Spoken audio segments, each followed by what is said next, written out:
So thank you so much. Again, it's a pleasure to be back here at Brookline High School. My name is Jody Then, and I'm a presenter for MIFA. I've been presenting with MIFA for about 8 years, and this is my 6th year here at Brookline High. In my day job, I am a school counselor as well. I work for Boston Public Schools. But before that, I've worked in financial aid and college access for almost 15 years. And I really do love talking to families about the financial aid process. Just by a show of hands, how many people here are seniors or parents of seniors? Juniors? Sophomores? Freshmen? And how many people are here because they're afraid? They're afraid of financial aid, they're afraid they're going to have to sell a kidney to pay for college. Okay, so my job tonight is to not make you financial aid experts. My job is to make you no longer afraid of this process.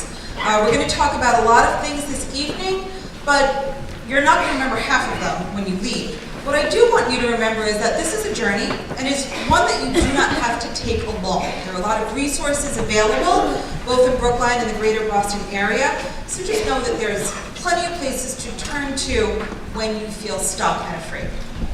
A couple housekeeping items. There were some handouts in the front when you came in. Please make sure that you collected those. There's also an evaluation. Please fill that out before you leave. If you need to leave early, you can just leave it on the table outside or on the bench. And please ask questions.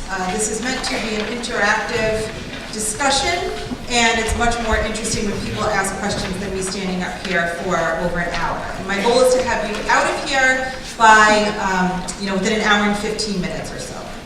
So with that being said, a little bit about MIFA. MIFA is a nonprofit organization. They have been around since the 1980s. You might be familiar with some of their financial aid products. They have some student loans. They operate or manage the U Fund and U Promise. I'm not here to talk about those or sell you anything. One of MIFA's main goals is to really be a free resource to students and families.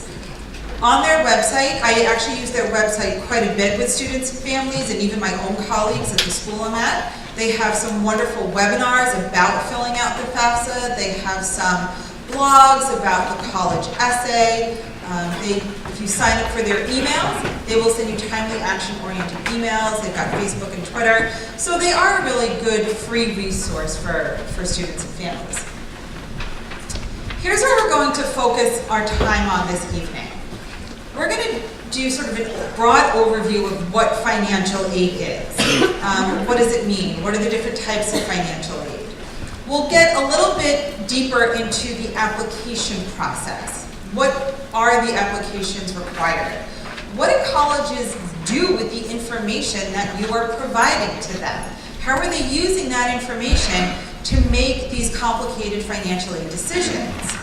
We'll talk a little bit about how to pay for college if you have a gap, and most people will have some sort of a balance that they need to pay for. And then finally, the free resources that are available to you as students and families.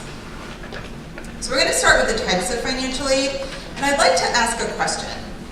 When you hear the phrase financial aid, what comes to mind? What do you think of? Don't everyone shout it out at once yet. Money and loans. Loans, what else? Help? Grants. I've heard headaches, paperwork. Okay. Here's our basic definition. Money to help students pay for college. And the three main types of financial aid that most people are familiar with, or are most familiar with, are scholarships and grants, the free stuff, student loans, and work study. But I want you to think of financial aid as money that is not being earned by the student or the parent that is used to pay for college. Financial aid is money that is not earned by the student or the parent that is used to pay for college. And the reason why I want you to think of it in those terms is because in 2015-16, there was about $184 billion of financial aid given out to students who applied. As you can see, a big part of that was student loans, but tax credits are considered financial aid. Work study is considered financial aid. tuition reimbursement from employers is considered financial aid. And the reason why I bring this up is because students and families will say to me, I got my award letter and I didn't get any financial aid. And on there is your student loans and work study, and yes, you did get financial aid, you just didn't get the free stuff. And it's important to know that, because if you're calling a college and saying, I need more from you, I didn't get any financial aid, and you've got loans and work study, they're going to say, yes, you did. Call us back next year. So I want you to realize that there's a lot of different types of aid that go into college financing. So now that we have our definition of financial aid, let's talk about who's actually distributing it. Who are the sources of financial aid? Well, the biggest source is the federal government. The federal government gives out millions and millions of dollars in financial aid every year to millions and millions of students. So as an individual student, you're not really getting a ton of dollars from the federal government. They operate some very important programs like the Pell Grant, the Student Loan Program, Work Study. But if you were to get the maximum amount of federal aid for 1 year, you're looking at maybe $15,000 on average. That's great if you're going to a community college or a state school, but it doesn't put a really big dent in a $65,000 tuition bill for Northeastern. But again, very important source of financial aid. Another source of financial aid is the state of Massachusetts. Is anyone here the proud recipient or parent of the John and Abigail Adams Scholarship? Congratulations, that's not a lot of money either. It's about $1,700 for state colleges. Again, it's nice. It pays for books maybe for a year and a little extra, but it's not going to necessarily help fund a tuition bill. On average, most state aid is anywhere from $500 to $1,500. But the biggest source of financial aid a student will receive individually is most likely going to come from the college itself. It's called institutional aid. Colleges have money to give, and they want to give scholarships to students that will help shape their freshman class, that will help diversify their institution, that will make them stronger in the long run. It's kind of like the NFL. I know nothing about football, but I think this analogy works. When coaches are in a draft pick and they're trying to pick star players, what do? They give them money, they give them contracts, they give them cards. What do they give to the walk-ons? Maybe a gift card to Stop and Shop. Colleges do the same thing. Instead of contracts, they're giving scholarships to students that they want to enroll at their institution. Colleges are a business. So what that means for you is that your child is going to get more scholarship dollars from a college that really, really wants them. Maybe their GPA is really high. Maybe they are a grandmaster at chess. Maybe they play the tuba. Whatever it is that the college is looking for, if your child has that, colleges are going to try and give them scholarships to not only get them to enroll, but to get them to stay there year after year. The last source of financial aid is from what we call outside scholarships or private scholarships. They're usually given out by some sort of private organization, maybe a nonprofit organization or a bank. These scholarships I like to think of as the icing on the cake, mostly because they tend to be smaller in dollar value. They tend to be anywhere from $500 to $2,000.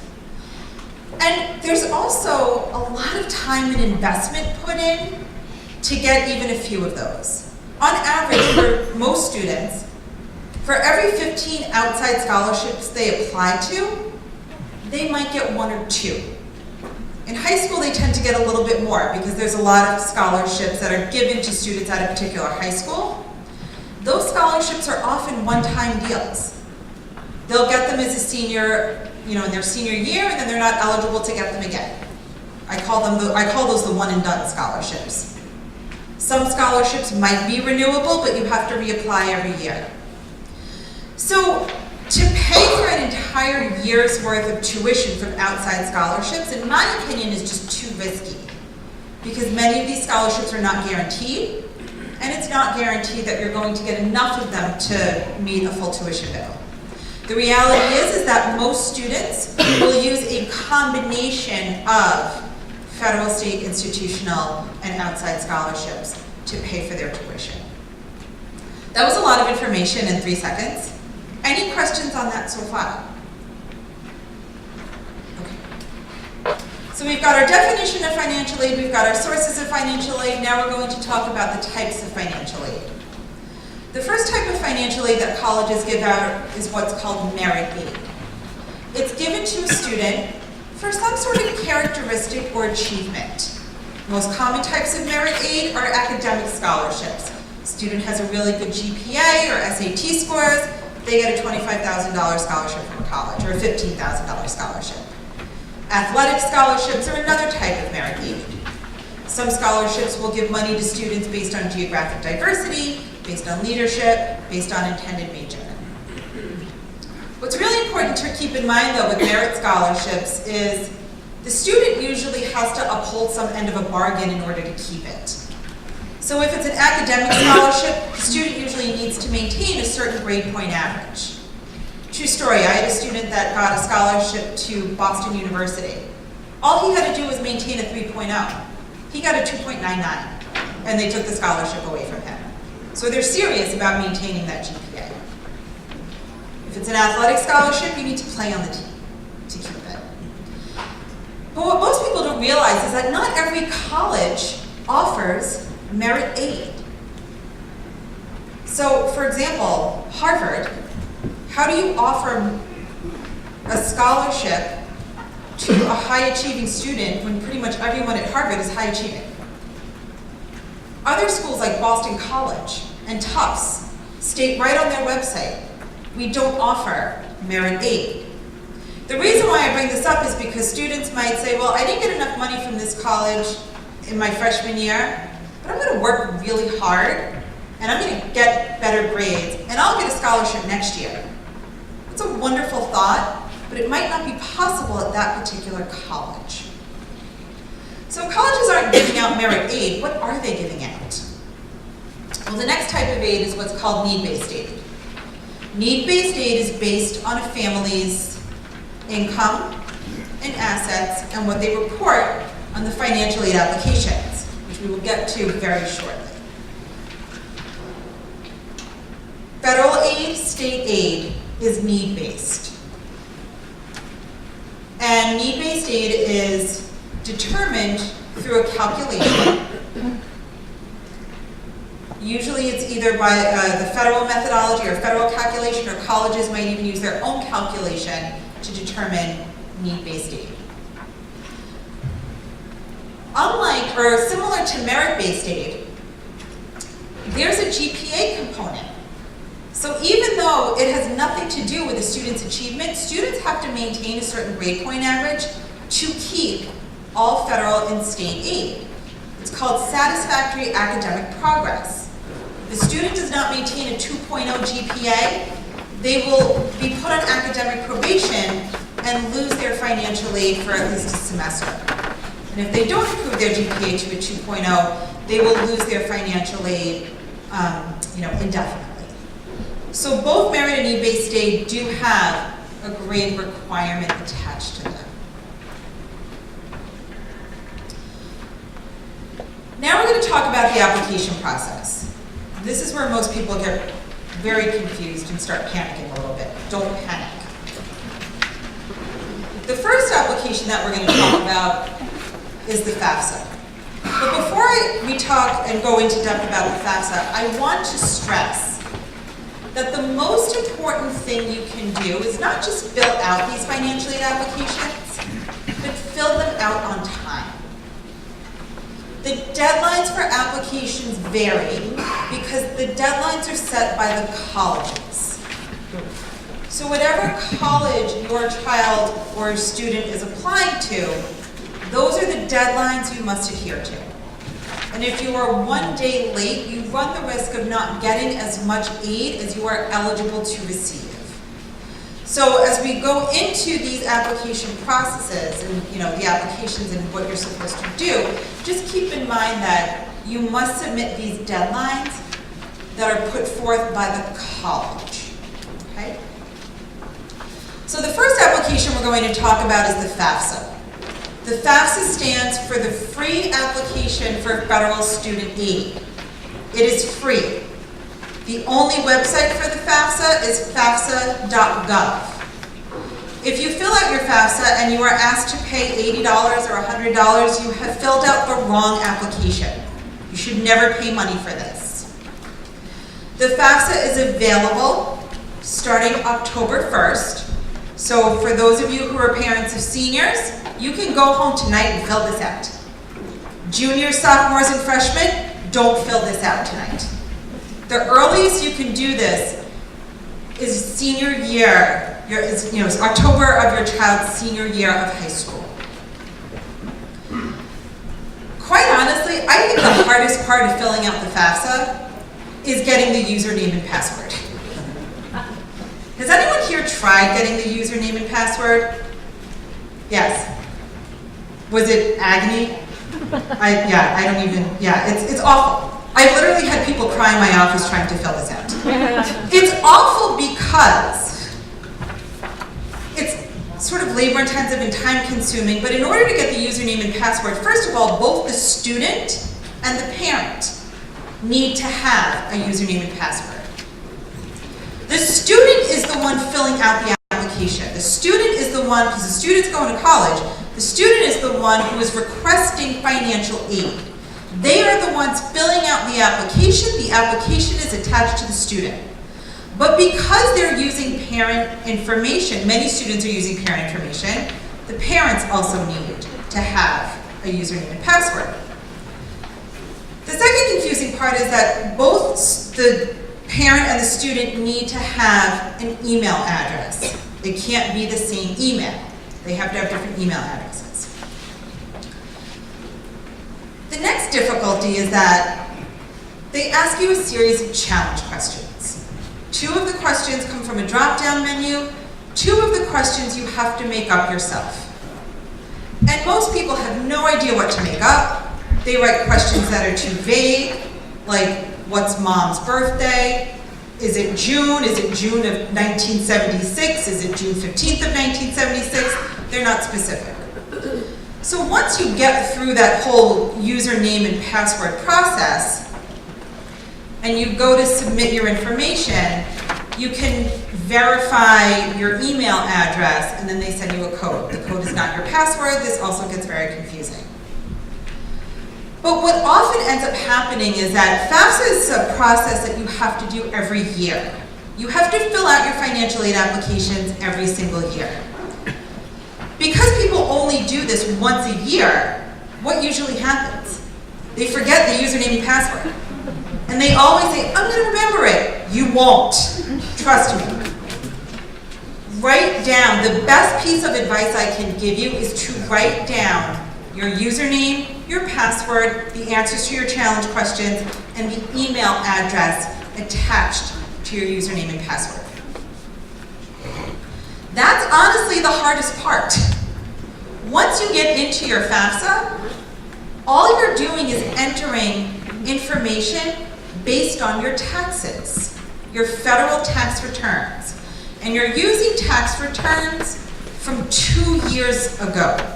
So for those of you who are parents of seniors who are applying for the 2018-19 FAFSA, you're using 2016 taxes.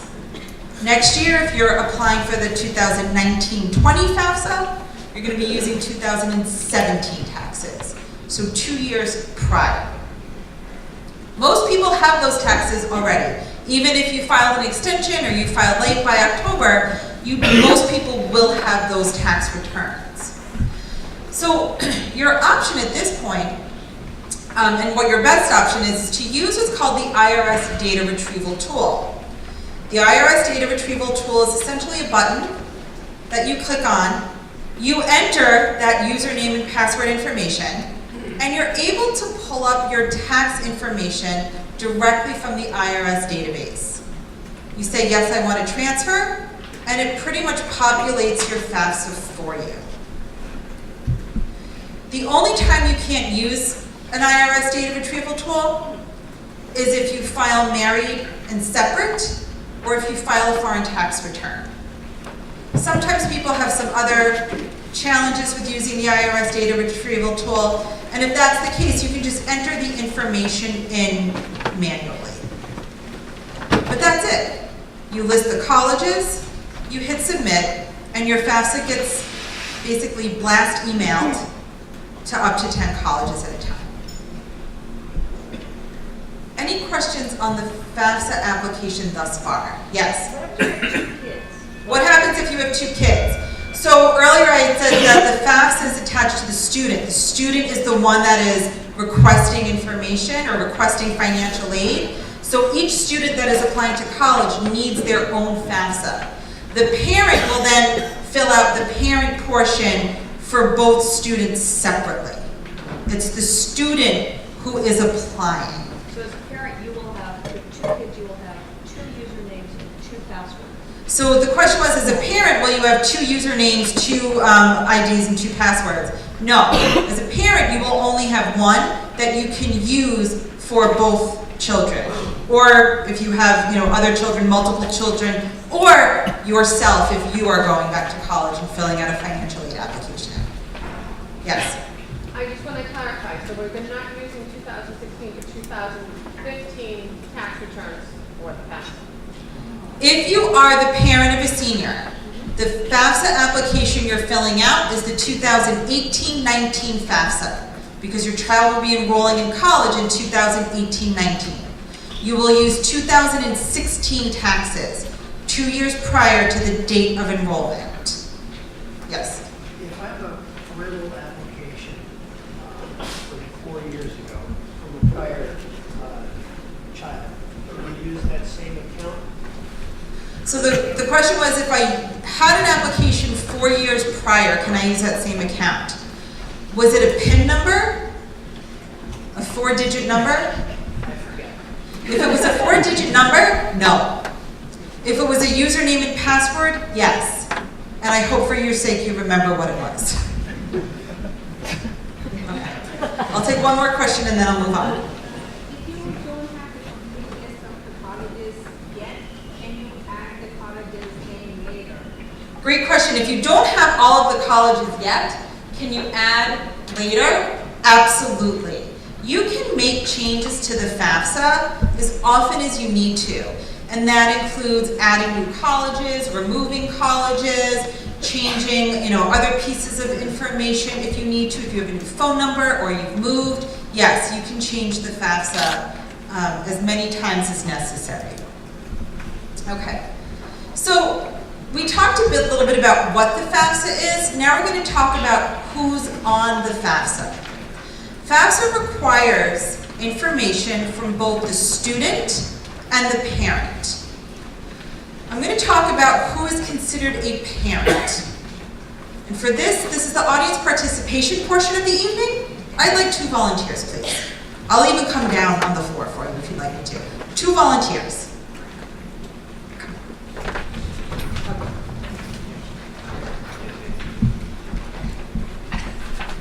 You can stand right there. You can stand right there, sir. Thank you very much. Okay. The definition of a parent, according to FAFSA, is the biological or adoptive parent of the student. The biological or adoptive parent of the student. So if you're raising grandchildren, or if you're in foster care or in a legal guardianship, that information does not go on the FAFSA. It is only the biological or adoptive parent. What's your name, sir? Dale. Dale and I have a child. We are not married, but we are the biological parents of a child. Both of our information goes on the FAFSA if we are living in the same household. So if we're unmarried, living in the same household, we are basically operating as a married couple in a family unit. Both of our information goes on the FAFSA. Dale and I decide to get married. Don't worry, I'm gonna be ready. Dale and I decide to get married. Both of our information still goes on the FAFSA. So whether we're married or unmarried, if we're the biological parents of the child, living with the child, both of our information goes on the FAFSA. Dale and I get divorced. He is the custodial parent. He lives with our child. I do not. Only his information goes on the FAFSA. They don't care about mine. And the custodial parent is defined as the parent who provides more than 50% of support for the child. Okay, so custodial parent, only his information goes on the FAFSA. And what's your name? Nancy? Dale and Nancy get married. Dale and Nancy get married. Even though Nancy is not the biological or possibly not the adoptive parent, as the step parent, her information is going on the FAFSA as well as Dale's. Okay? So married, unmarried, living with a child, biological child, our information goes on FAFSA. Divorced, it's the custodial parent only. If the custodial parent remarries, it's the parent and the step parent. Okay? Thank you very much.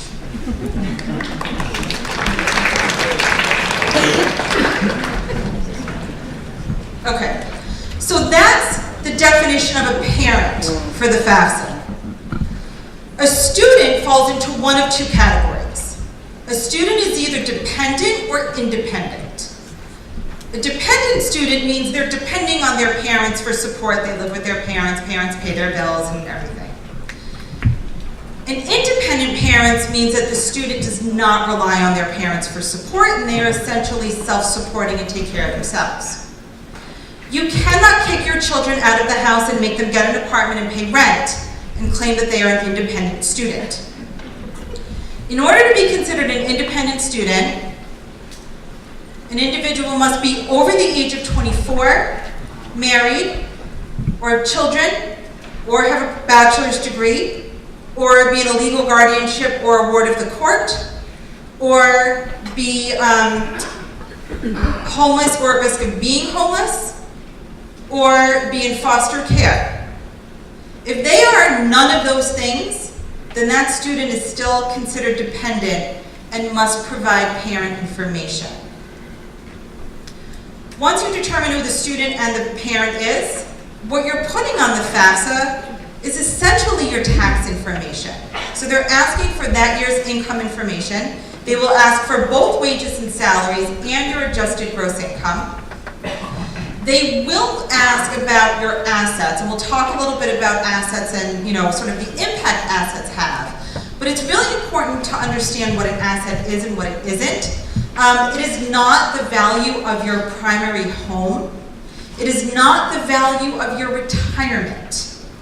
Those things are not considered assets on the FAFSA. Assets are stocks, bonds, mutual funds, trusts, 529 plans for all students. Those are considered a parent asset. They'll ask about the age of the older parent, how many of your children are in college at the same time. They don't want to know the value of your business unless your business has 100 or more full-time employees. So that's really what's going on the FAFSA.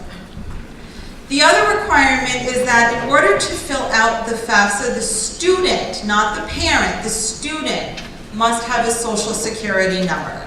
Parents don't need to have one, but students do. So, any questions about who or what goes on the FAFSA?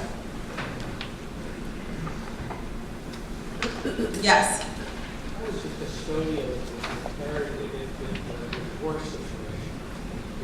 Technically, it would be shared custody, but somebody ends up staying with all of the one parent. So the question was, if in a divorce situation, if parents have on paper custody 50%, but the child spends the majority of their time with one particular parent, that particular parent would be considered the custodial parent, okay? In the case where it really is truly 50-50, 3.5 days, right down the middle, the student can actually pick which parent's information they're going to report. My suggestion would be pick the parent with the lower income.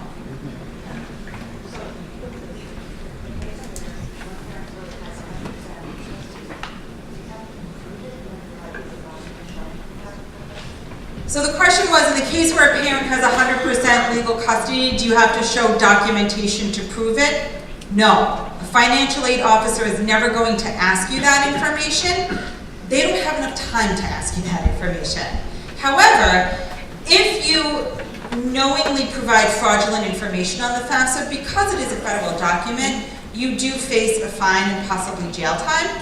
So I would be as honest as possible, but they're not going to come looking for that kind of documentation from you unless it's some sort of, crazy situation or circumstance. I'll take one more question and then we'll move on. Is the 529 considered an asset set up by someone else, like an uncle? So the question was, is a 529 plan considered an asset if it was set up by someone else like an uncle? 529 plans are really interesting. Most 529 plans are set up by parents. Some 529 plans are set up by students. In either case, if it's set up by a parent or the student, it's considered a parent asset. And that information gets reported on the FAFSA. If it's set up by a third party, an uncle, a grandparent, a family member, it's actually not considered an asset. Remember, financial aid is money that is not really coming from the parent or the student that's paying for college. So there's nowhere to report a 529 plan that's set up by a grandparent or an uncle on the FAFSA.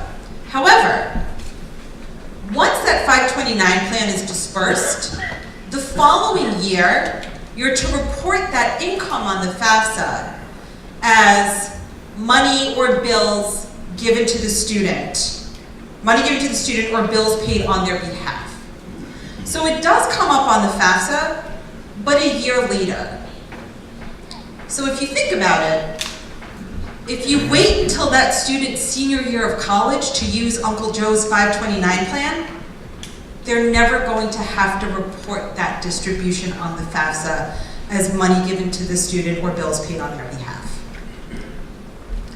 Okay, so that's the FAFSA. In addition to the FAFSA, some colleges, not all, but some, require a form called the CSS profile. It's what Brookline High School requires for their own scholarship applications. The CSS profile is administered by the College Board. It is not free. It's $25 for one school, $16 for each additional school. It's kind of like the FAFSA on steroids. It asks for a lot of the same information and then some.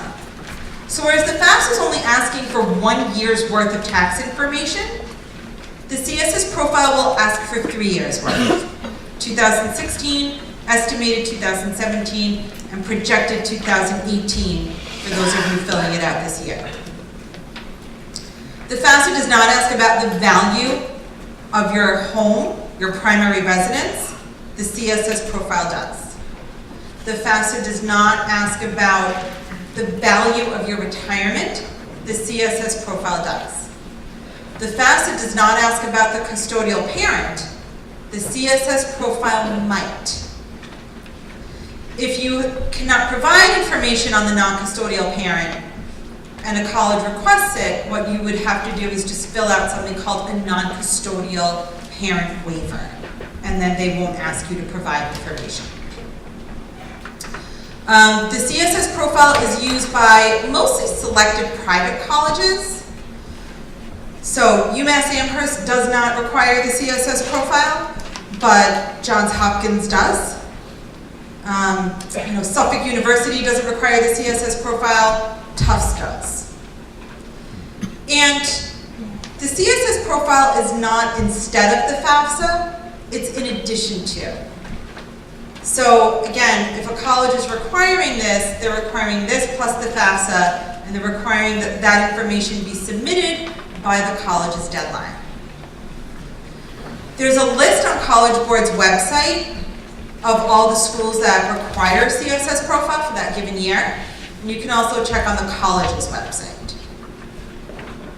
So in addition to that, some colleges might even have their own financial aid application.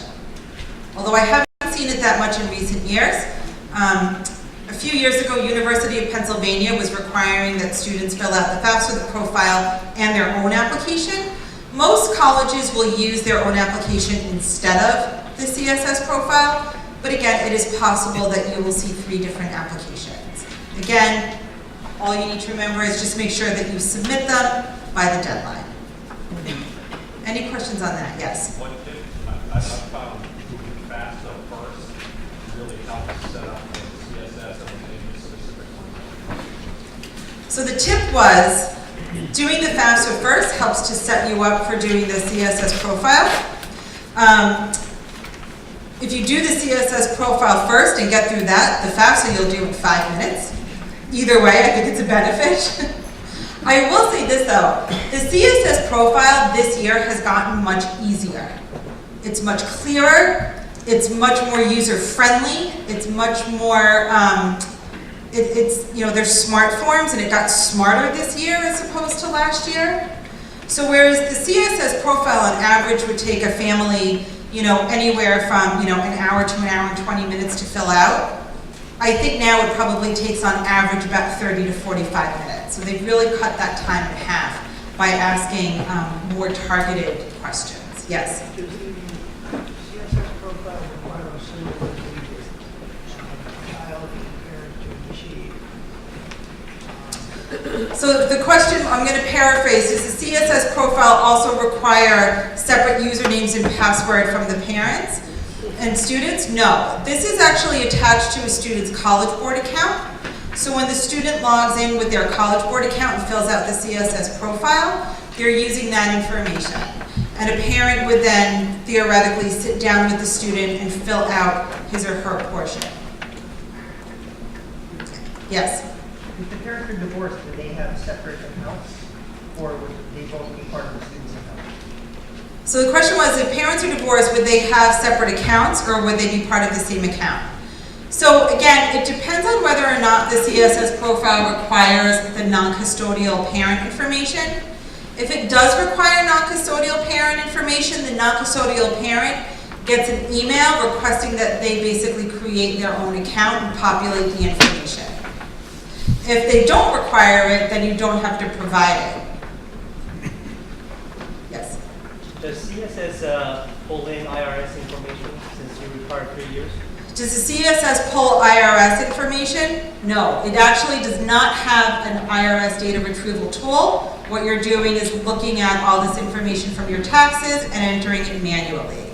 Also, when you're estimating and projecting, really what they're asking you to do is guess. Make your best guess what your income is going to be for the upcoming year and what your income is projected to be the following year. Okay. So after you submit these applications, the state gets one, the federal government gets a copy of your information, the college gets a copy of your information. If any information is missing or there's any red flags or things seem inconsistent, you might be required to do something called verification, which is really the college sending you a form that says, please provide us with your tax information, please list the people who live in your family. We just want to verify the information that you put on the FAFSA. It's not that you necessarily did anything wrong. Some colleges provide or ask all of their students to verify their information. Some choose at random. Some choose based on a certain income threshold. So it just depends, but again, just keep in mind that if you are selected for verification, you need to provide that documentation on time and as quickly as possible, or they will hold up your financial aid award. So how do colleges actually use the information that's on this financial aid application? Well, let me just start by saying colleges don't, if it were up to colleges, they would help everybody. Contrary to popular belief, colleges do run out of money eventually. There are some exceptions to that rule, but most colleges do not have an endless pot of gold that they can use to support financially all of their students. So a college's financial aid office really looks at itself as the stewards of this money. And they have to make really tough decisions, because again, if it were up to them, they'd just give it to everyone, but they can't. Where they start from is the cost of their institution. We all know that when we pay for college expenses, we're paying for tuition, whatever fees are associated. We're also paying for room and board if they're living on campus. Those are what are called direct expenses. Colleges set those prices and they can bill you for that. But we also know that students are going to spend more money on just tuition, fees, and room and board when they're at school. They need to buy books. Well, a nursing major is going to spend a lot more money on books than, let's say, an English major. They're going to go out every now and then and hang out with their friends. They're not going to eat in the cafeteria 7 days a week, I can guarantee it. We hope that they'll do laundry every now and then. So all of these things cost money. But a college can't bill you for that. But they can sort of figure out what those indirect expenses are going to be. And combined with the direct expenses, they come up with a total cost of attendance. This is what it's going to cost around for your child to go to this institution for 1 year. Another term that colleges use to help figure out how much you can get in financial aid is the expected family contribution. It's not necessarily the amount you can expect your family to contribute for 1 year.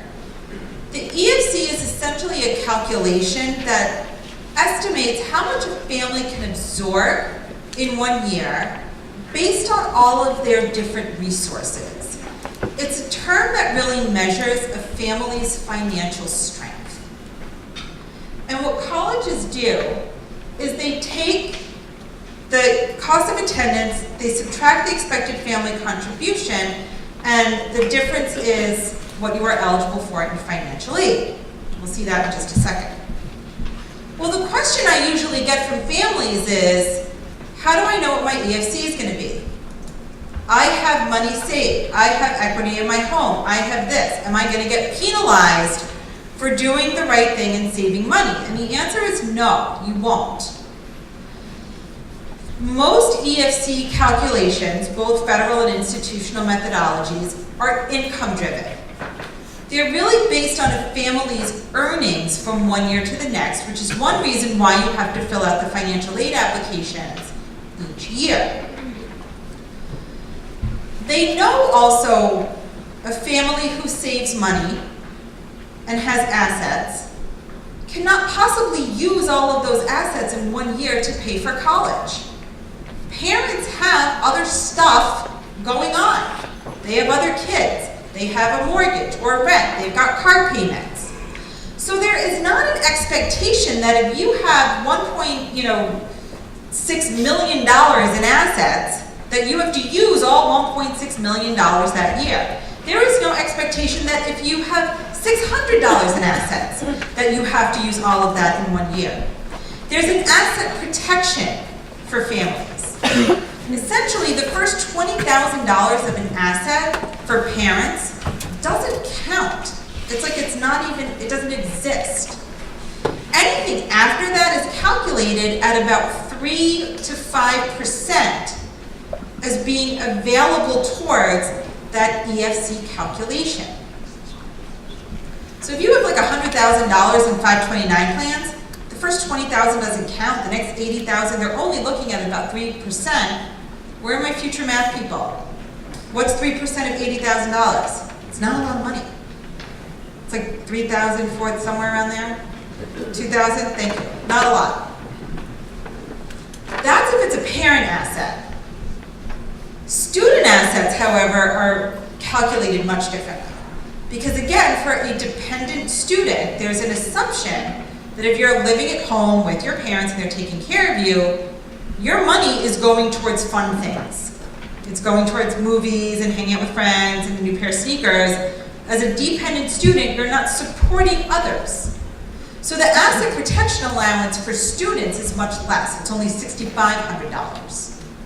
And anything after that is calculated at anywhere from 30 to 40% as being available for the EFC. So that same $100,000 asset, if that was a student asset, we're talking, almost $40,000 as being available to pay for college. This chart here gives you a sense of what, an asset impact is on a family's expected family contribution for, a variety of families. You've got 3 families all earning the same money with 3 levels of assets, 3 different levels of assets. One family has nothing. One family has $150,000 saved. Family A's EFC is just over $7,000. Family C's EFC, well, it looks like it doubled. It only went up by another $7,000. Here's, though, a visual of how the EFC is really income driven. These 3 families all have the same level of assets. Family A's income is $75,000. Family C's is $150,000. It's doubled. Family A's expected family contribution is $9,000, but Family C's has almost quadrupled. It is over $33,000. So don't feel compelled to hide your money in the backyard. Don't put it in a shoebox under the bed. Your assets don't have much of an impact on a family's contribution. It's primarily income driven, and that information is based on your taxes. Now, because the FAFSA and the CSS profile are requiring tax information from 2 years prior, the question I often get is, well, what if my income changed? What if 2016 was great, but 2017 was not? Can I put that information on the FAFSA? The answer is no. There is nowhere to put it on the FAFSA. That would be a call to the financial aid office to explain your situation. One other aspect of the CSS profile that I also like is that it gives you a space to actually tell your story. Whereas the FAFSA, if you've got income, in a situation with your income or a situation with your assets where you can't use that money or there is a massive change, the FAFSA doesn't allow you to include that on their application, but the CSS profile actually has a space where you can talk about it, where you can share your story. And I highly encourage students and families to contact financial aid offices to share your stories, because they're the ones who can advocate for students better than anyone. They're the ones in charge of the money.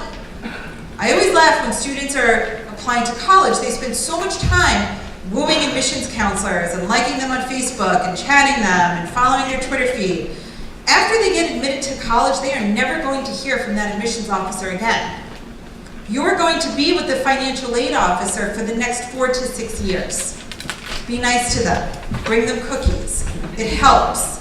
Because when a scholarship or an opportunity pops up, you might be one of the first to find out about it. So again, just to reiterate, what colleges do is they take your cost of attendance, they subtract that EFC, and the difference is what you are eligible for in financial aid for 1 year.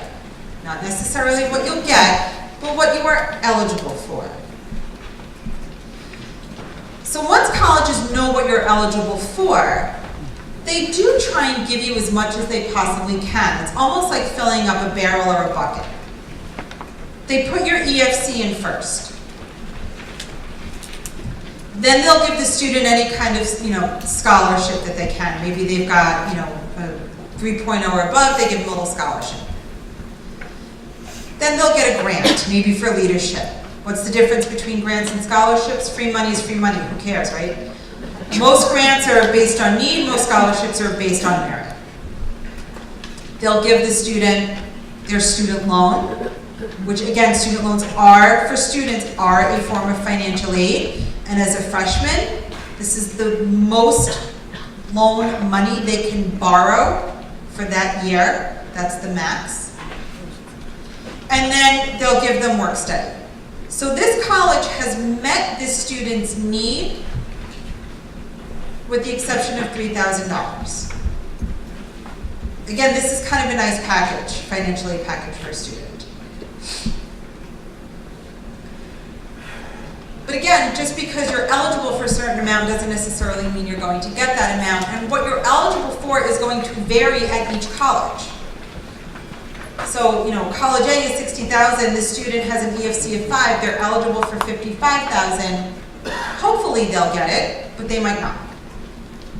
At college D is $5,000, the student's EFC is $5,000.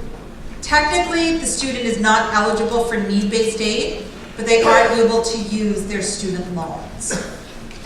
And over the course of the, last decade plus, I can honestly say that I've never seen a family not get anything in financial aid.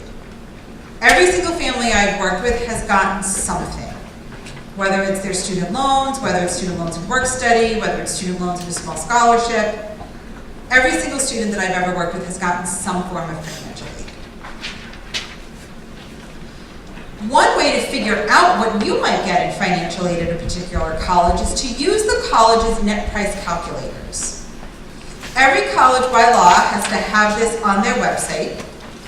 And what it does is it sort of mimics the FAFSA and the CSS profile, and it allows for a student and their parents to input tax information, if it's a really good net price calculator, GPA information, and it'll tell you what you might get at that college for that particular year. I find in most cases, especially with the more elaborate net price calculators, the result is pretty accurate within a few $1,000s in either direction. It's not the bottom line, it's not, this is not set in stone. But it is a really good starting place because you're not necessarily blinded by, what a college may or may not give you. Now you have an idea. This is also a great conversation starter with a financial aid office. You can call them up and be like, hey, it's on your net price calculator. Looks great. This is what it told me. How accurate is this? Is there anything additional that you need to know about me? Are there any additional scholarships that I could apply for? Can we start this conversation? So if you're not sure how to reach out to a financial aid officer, this is a great entry point. Once a college has created a financial aid award letter for you, they will communicate that information to you in the form of a financial aid award. These awards are directed and often addressed to the student. They also are often emailed to the student or communicated through the college's student portal. So as parents, it's really important just to recognize that once your child is in college, the college is not going to be talking to you about these things. They're not sending you letters, they're not sending you grades. It is being sent to the student. Many colleges won't even talk to you without the student present about this information. And it starts with the financial aid award letter. So just be mindful of the fact that it might come in the mail, it might not, and you might need to, again, just remind your students to check for it. Once you do get this information, no two financial aid award letters look the same. There was some push a few years ago to sort of make them uniform so families can interpret them better, and that has sort of gone by the wayside. But one thing that you need to do is really pay close attention to what am I getting in free money, and how much am I going to have to pay either now out of pocket or later with student loans.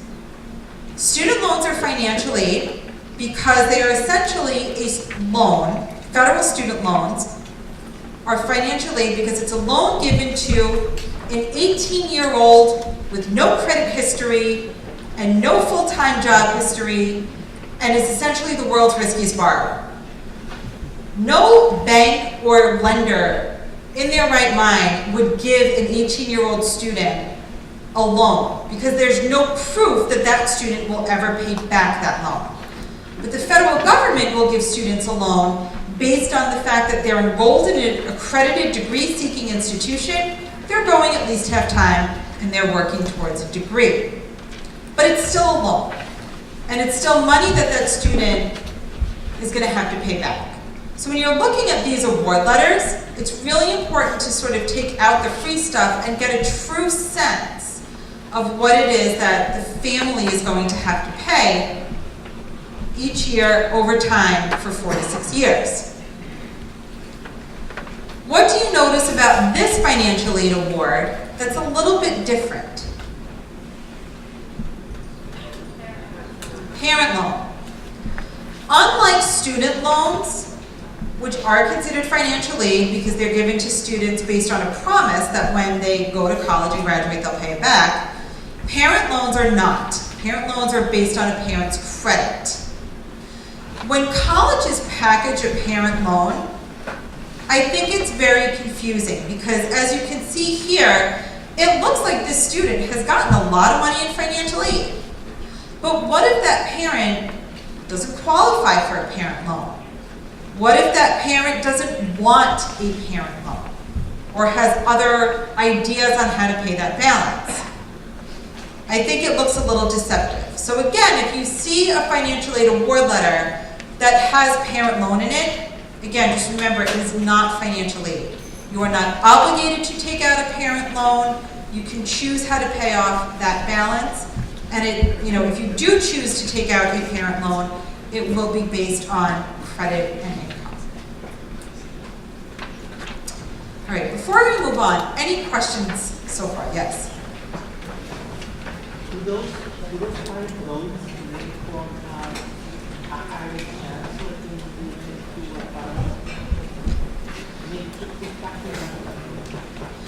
So I'm going to summarize. The question was, for parent loans, is there a higher chance, is there a stronger chance that a parent would qualify for that loan? So when a college packages a parent loan, what they're saying is, we want you to go out and borrow money. We'll give you a list of some of our preferred lenders, and then it's up to you to apply. Or they'll say, we want you to borrow money, and you can borrow what's called a Parent Plus loan, which is a parent loan through the federal government. Either way, it's still a loan. It's still a parent loan. It's not financial aid. Yes? When do these financial letters come out? When do the financial letters come out? Great question. It depends on the application period that the student is part of. So if a student is applying early, either in early action, early decision, oftentimes with early decision, oftentimes those award letters are coming out around mid to end December, January. If it's part of the regular decision period, it's usually coming out anytime from mid-February to mid to late March, and sometimes even a little bit later. I know last year, some of the state colleges in Massachusetts, their financial aid award letters didn't come out until April. Yes? In terms of parent income and assets, like a two-part question, income is taxable or non-taxable income at more, so is there incentive to be doing a lot for retirement? And then the asset question is how much, when the CSS asks for home value and home equity, things like that, how big a factor is that? You have a home equity loan, you essentially have access to credit, is that an asset as far as the college is concerned? So I'm going to answer that question first. So the question was, if you have a home equity loan, is that considered an asset? No, home equity loan is not considered an asset. When the CSS profile is asking for home value, what they're looking at is if you sold your home today based on market value and paid off your mortgage and all of your associated debts, what do you have left? So that's really what they're looking at. The other question, can you repeat the other question for me? Is taxable or non-taxable? Yes. So the question was taxable or non-taxable income as it relates to retirement as an example. So does it make sense to put more money into your retirement? They ask about So both the FAFSA and the CSS profile ask about your wages and your salaries. They ask about your adjusted gross income. And they both ask how much you contribute yearly to your retirement. Only the CSS profile asks about the value of your retirement. And it's not to penalize you, and it's not to say you should cash in your retirement to pay for college. They don't want you to do that. Again, what they're looking at is your financial profile and your strength. So if there's an individual who's, let's say, 50 years old and has $300,000 saved in retirement and has another 10 to 15 years to work, well, that's a different financial profile than, let's say, a 63-year-old who has $20,000 saved in retirement who only has 2 more years left to work. That family has a weaker financial profile than the other family. So that's why they're using that information, but they do capture how much you contribute to retirement. Yes? You may be about to get to this, but are you going to talk about how eligibility for grants changes depending on how many children you have in college at a given time? So the question was, how does your eligibility for grants change with the more students you have in college? That's actually part of what goes on to the CSS profile. It is something that they take into consideration. If you have more students in college in one given year, yes, your eligibility does change. Unfortunately, it doesn't really change by as much as you think it would change. So if you have one child in college and your EFC is $10,000, if you have 2 children in college the following year, their EFCs will not necessarily be $5,000 each. Their EFCs might only drop to, let's say, $8,000. If you have 3 children in college, the EFCs might drop down to $7,000. So it doesn't necessarily get split equally. It does get reduced slightly. What if they're in the same year, college? Twins? Yes, same thing. If they're the same year in college, it's how many children you have in college in that given year, and the FAFSA will look at that information, and the college will look at that information. From a federal perspective, there's really only so much that they can do because the calculations are set, but colleges might use that information differently. Colleges might say, you've got 2 students in college, they're going to 2 different colleges, or they're both coming here, we're going to give that family a little bit more money to ease that burden. Every college uses the information differently if they're using their own institutional methodology or their own institutional calculations. If they're only using the federal calculations, it's a little bit more standardized. But the bottom line is that colleges can use their money, their institutional money, however they choose. Yes?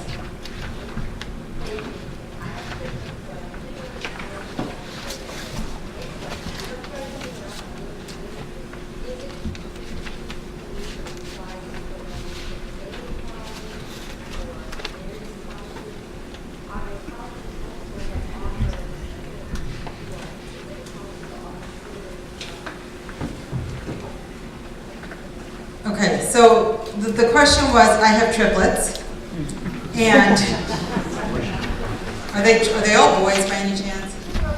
Okay. Triplets all going to school at the same time. Are there any strategies in applying for college? Do any colleges offer discounts for siblings in college, or twins, or triplets? Possibly. And, I feel bad that that's a bad answer, but the bottom line is that, number one, institutional priorities for colleges change each year. So it depends on what the college is looking for, what kind of supports they're willing to offer, and how badly they want your 3 children. Will they take that into consideration if all 3 of your children are going to the same school? Yes, and many colleges do give some sort of discount or tuition break for siblings enrolled in the same institution. Do they make that public knowledge? Not necessarily. Otherwise, their entire freshman class is going to have twins and triplets and quadruplets. But it is a conversation worth having with the financial aid office. And again, even if they are not going to the same institution, you've got 3 students in school, triplets or not. If you have multiple students in a college at the same time, that is a financial burden. And that is a conversation that you need to have with the college's financial aid office. They're the only ones that can help you in that situation. Yes? Is the interest of any of those loans deductible? Is the interest in any of those loans deductible? Yes, the interest in student loans is deductible. My recommendation would be to talk to your accountant about some of the tax benefits that you'll be able to take advantage of in education credits when you're making those payments. So there are some tuition and fee deductions. There's interest on loans that are deductible. There's a couple of Hope and Lifetime Learning credits. So there are several incentives on your taxes, and you can talk to your accountant about which one suits you best. You can only use one per year. Yes?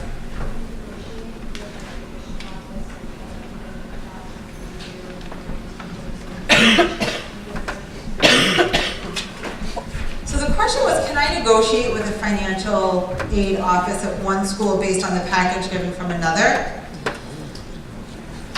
I'll answer this in two parts. Number one is you absolutely should do what's called an appeal if you need more money. An appeal is going back to the financial aid officer and saying, I really would like you to take another look at our financial aid application. Here's maybe some things that you don't know about. Here's some things that have popped up. We need a little bit more money. Thank you so much for what you've given us. But honestly, if you can give me another $5,000, that would make this doable for my family. Whether or not to say, B, you gave me another $10,000, can you match that? I'm kind of on the fence about. Because if I was BU, and someone was coming up to me and saying Northeastern gave me more money, I'd say have fun at Northeastern. I've got lots of other students that are dying for a seat here. It depends again on how badly Northeastern wants that individual. I think in certain circumstances it could work, like if a student is being recruited by a coach, if they're being recruited for a special program. But I think generally speaking, I think there's better ways to approach a financial aid office. I do think you can say if Northeastern or BU gave you $10,000 and Northeastern gave you $5,000, I do think you can go and say to Northeastern, can you give me another $5,000? If you give me another $5,000, I can commit right now. It's the same, it's the same idea, but you're leaving the other school out of it. And I think that is often a little bit more of a successful approach. Yes? From your knowledge, does an application for early decision prejudice your chances for financial aid in the eyes of a particular college, in as much as you may be representing a really strong desire to go? So the question was, if you apply early decision, is that sort of biasing a financial aid office from giving you more financial aid because you've made this decision to commit? It shows a really strong interest. Again, I think it depends on the college. I think if it's a college that meets 100% of a student's need and does not give out merit aid like BC or Tufts or Wellesley, no, I don't think it matters. Because they're need blind, they're going to meet your need as long as you're admitted, and they're committed to meeting your need as long as you're admitted. And it doesn't matter when you're admitted. I think for colleges that have less resources and less money to give, early decision, again, sort of depending on what your family's resources are, what their resources are, what program you're applying to, colleges might look and say, well, they're applying early decision, they clearly want to go here, they're clearly going to go here if they're admitted because it's a binding contract. Maybe I can give that $10,000 scholarship to someone else and give them $7,000. You're still going to get something. It might not be as much to someone that they're really courting down the road. And again, that's going to vary from college to college and from year to year. 90% of the decisions colleges make have nothing to do with you or your children. They have to do with things like, enrollment numbers and retention numbers and balancing out, full pay versus full need, and things that as students and families, you will never know about. And unfortunately, students just sort of get caught up in the middle of all this. Colleges are a business, so don't forget that. Yes? Does federal money follow a student to another country? Great question. Does federal money follow students to another country? Student loans do, grants don't. Work study does not either, but student loans can, yes. And also, if a student is looking to apply to a four-year college, let's say in Scotland, and attend that college for all 4 years, only their student loans would follow them. If a student is thinking about doing a study abroad program, depending on how the study abroad program is organized, if it's part of their home institution, it's possible that their entire financial aid package, loans, grants, scholarships, and everything will help pay for that. So it depends on if you're studying abroad or if you're enrolling at an international institution. I'll take one more question and then we'll move on.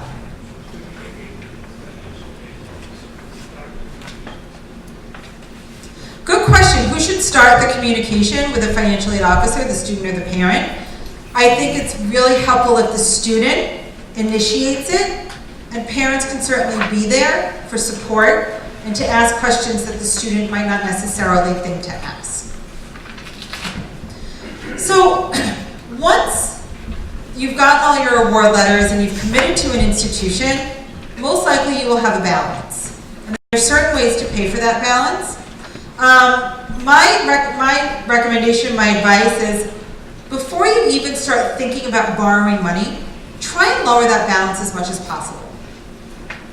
Past income, savings, any amount helps. So if you can use some of parent savings, maybe a little bit from the 529, maybe Uncle Joe can give, $2,000 from his 529 plan to the student. Whatever you can do to contribute savings will help lower that balance. Your next step then is to think about, well, am I in a position where I can make monthly payments to the college? It's called a payment plan. Every college has one. They are interest-free. You might have to set up, pay a small amount of money to set up the payment plan. They're usually managed and operated by an external party. But you can make payments to the college over the course of the year. So if you can contribute some savings and then narrow or lower the bill even more by making payments over the year, if you do need to borrow, it'll be less money that you need to borrow. Your goal is to minimize the amount of borrowing that you have to do. So again, just to sort of talk a little bit more about federal student loans. Federal student loans are only for the student. As a freshman, as long as you are enrolled in a program going at least half time and working towards a degree, you are eligible for federal student loans. You get them when you apply for FAFSA. It's not a separate application process. As soon as you submit your FAFSA, you're saying, yes, I would like to be considered for federal student loans. There's two types of loans, subsidized and unsubsidized. Subsidized, the government pays the interest while the student is in college. Unsubsidized, the student's responsible for the interest as soon as that loan is dispersed. As a freshman, the maximum amount that a student can borrow is $5,500. As a sophomore, $6,500. Junior and senior, $7,500. That is the maximum amount that they can borrow. The rates are set each year, July 1st. So right now, seniors, parents of seniors, you will know your interest rates in July. For this year, they're at 4.45%. And those interest rates are fixed for the life of the loan. There is no penalty for paying off your student loans early. You can pay the interest on unsubsidized loans while the student is in college. You don't even have to take out student loans if you don't want to. You don't have to take out all of your student loans if you don't want to. You can decline your unsubsidized loans or both. It is completely up to you. Once you decide you want to borrow subsidized loans, to secure them, you have to do something called entrance counseling and then sign a master promissory note. A couple of really good programs that are important to know about here in Massachusetts. So once you've gotten all your award letters, MIFA does something called, oh, I'm sorry, that's the wrong slide. Couple of options here in Massachusetts that's really helpful for families, especially if you're thinking about having an affordable option, an affordable backup option. There's something called the New England tuition break. Students who are pursuing a major that is not offered in their state college system can go to a different state and go to a public institution in a different state and get a discount on tuition. So for example, Massachusetts isn't a big farming school. We don't really have farming as a major in any of our public institutions. So if I want to major in farming, I can go to Vermont because Vermont has a farming major, University of Vermont, and get a discount in tuition. If I'm a psychology major, I don't get that same discount because all of the colleges here in Massachusetts, state colleges, have psychology as a major. Another really great program through the state of Massachusetts is what's called the Commonwealth Commitment Program. It's sort of an expanded version of mass transfer. Students can start at a community college, and as long as they go full-time and graduate in 2 years and are part of a linked program, they can automatically transfer to a 4-year state college or university in Massachusetts. They get their tuition rates frozen at the year that they started. So if a student enrolls in 2018 at Bunker Hill, they're going to pay 2018 tuition rates at Bunker Hill for 2 years, and then they're going to pay 2018 tuition rates if they transfer to UMass Amherst for 2 years. And as long as they graduate within 4 years, they get a savings of about $6,000 to $8,000 total. So here's some of the free resources that, if you don't remember anything from this evening, it was a lot of information, at least remember this. So every year, there is an event called FAFSA Day. If you go to FAFSA.org and you type in your zip code, it will pull up a list of locations where you can bring your taxes and get your FAFSA completed for free. If they have time and it's not busy, they can also help you with the CSS profile. FAFSA days have started already in October and they're going until February this year. There's also something called the Educational Opportunity Centers of Massachusetts. These are free walk-in centers where families can go and get help with the college process. The closest one to Brookline is in the Boston Public Library in Copley Square in the basement. It's called the ASA College Planning Center. And it's open 6 days a week, and you can go and get one-on-one help with anything related to the college process.